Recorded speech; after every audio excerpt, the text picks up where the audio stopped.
ಪರಮ ದಯಾಮಯನು ಕರುಣಾನಿಧಿಯೂ ಆದ ಅಲ್ಲಾಹನ ನಾಮದಿಂದ ನಿಮ್ಮ ಪ್ರಭು ಆನೆಯವರೊಂದಿಗೆ ಹೇಗೆ ವರ್ತಿಸಿದನೆಂಬುದನ್ನು ನೀವು ನೋಡಲಿಲ್ಲವೇ? ಅವನು ಅವರ ಯೋಜನೆಗಳನ್ನು ನಿರರ್ಥಕಗೊಳಿಸಿಬಿಡಲಿಲ್ಲವೇ? ಮತ್ತು ಅವನು ಅವರ ಮೇಲೆ ಪಕ್ಷಿಗಳ ಗುಂಪುಗಳನ್ನೇ ಕಳುಹಿಸಿಬಿಟ್ಟನು. ಅವು ಅವರ ಮೇಲೆ ಸುಟ್ಟ ಮಣ್ಣಿನ ಕಲ್ಲುಗಳನ್ನು ಎಸೆಯುತ್ತಿದ್ದವು. ತರುವಾಯ ಅವನು ಅವರನ್ನು ಪ್ರಾಣಿಗಳು ತಿಂದು ಹಾಕಿದ ಹೊಟ್ಟಿನಂತೆ ಮಾಡಿಬಿಟ್ಟನು ಎಂದು ಈ ಅಲ್ ಫೀಲ್ ಸೂರಿಯ ಅರ್ಥ ಕನ್ನಡದಲ್ಲಿ ಆಗಿದೆ.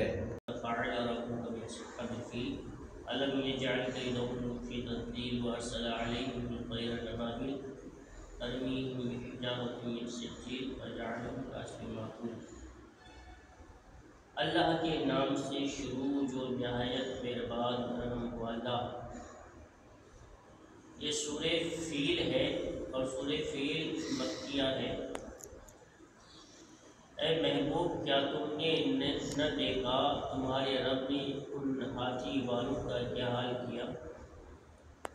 क्या उनका दांव तबाही में न डाला और उन पर परिंदों के झुंड भेजे कि उन्हें कंकड़ के पत्थरों से मारने, तो उन्हें कर डाला जैसे खाई खेती की पत्ती।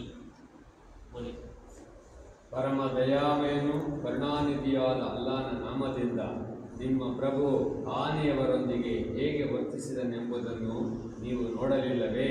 ಅವನು ಅವರ ಯೋಜನೆಗಳನ್ನು ನಿರರ್ಥಕಗೊಳಿಸಿಬಿಡಲಿಲ್ಲವೇ? ಮತ್ತು ಅವನು ಅವರ ಮೇಲೆ ಪಕ್ಷಿಗಳ ಗುಂಪುಗಳನ್ನೇ ಕಳುಹಿಸಿಬಿಟ್ಟನು. ಅವು ಅವರ ಮೇಲೆ ಸುಟ್ಟ ಮಣ್ಣಿನ ಕಲ್ಲುಗಳನ್ನು ಎಸೆಯುತ್ತಿದ್ದವು.